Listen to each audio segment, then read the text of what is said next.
Back to our channel. ఈరోజు అయితే మేము చికెన్ పులావ్ చేస్తున్నాము. పులావ్కి కావాల్సిన ఆనియన్స్, పచ్చిమిర్చి కట్ చేసుకొని కొత్తిమీర పుదీనాని కడుక్కొని పెట్టేసుకోవాలి.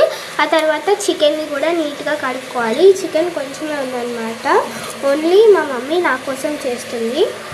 చికెన్ అది అంతా రెడీగా పెట్టుకున్న తర్వాత బియ్యంని నానబెట్టుకోవాలన్నమాట. ఒక హాఫ్ అన్ అవర్ చేసి ఒక గిన్నె పెట్టుకోవాలి. గిన్నె వేడికిన తర్వాత కొంచెం ఇందులోకి నెయ్యి యాడ్ చేసుకోవాలి. చూపించిన స్పైసెస్ అన్నిటిని ఇందులో వేసేయాలి.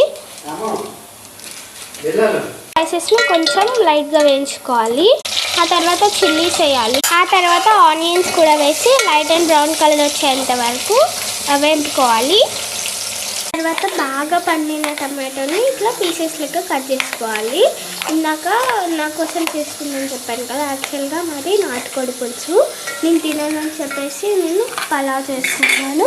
ఇక్కడ కుక్కర్లో ఆల్రెడీ ఆ కర్రీ అయితే అయిపోతుంది. ఇందులోకి కొంచెం పసుపు వేసుకొని బాగా మిక్స్ చేసుకోవాలి.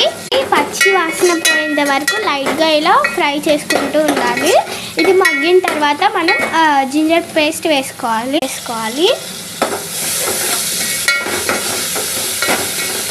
కట్ చేసి పెట్టుకున్న టమాటోస్ని ఇందులో వేసేసి బాగా మిక్స్ చేసుకోవాలి. ఇందులోకి మనం పక్కకు పెట్టుకున్న చికెన్ వేసి కొద్దిసేపు మిక్స్ చేసుకోవాలి. సాల్ట్ వేసుకోవాలి.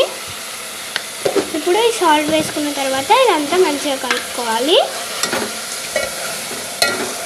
ఆ తర్వాత కొద్దిగా కారం వేసుకోవాలి. కొంచెం పెరుగు తీసుకోవాలన్నమాట. ఇది మరీ గడ్డగా అయితే ఉండక్కర్లేదు, నార్మల్గా ఇలా ఉంటే చాలు. ఇందులోకి చూపించిన పెరుగు యాడ్ చేసుకొని మంచిగా కలుపుకొని కొద్దిసేపు మూత పెట్టాలి. నానబెట్టుకున్న బియ్యాన్ని దాంట్లో వేసేయాలన్నమాట.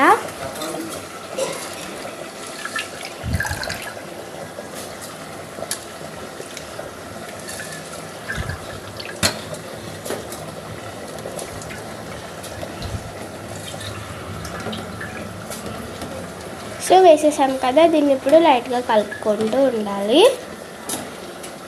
అని చెప్పాను కదా, అదైతే ఇక్కడ చూసారా ఉడికిపోతుంది. ఉన్న తర్వాత ఇప్పుడు మనం నానబెట్టుకున్న బియ్యానికి సరిపడా వాటర్ వేసి కొద్దిసేపు ఉడకనియాలన్నమాట. సేపు బాయిల్ చేసాం కదా, ఉడకనిచ్చాం కదా. చూసారు కదా, మూత ఓపెన్ చేసి చూద్దాము. చూసారు కదా, ఎంతో యమ్మీ చికెన్ పులావ్ రెడీ. ఇప్పుడు ప్లేట్లోకి సర్వ్ చేసి దీన్ని టేస్ట్ చూద్దాం.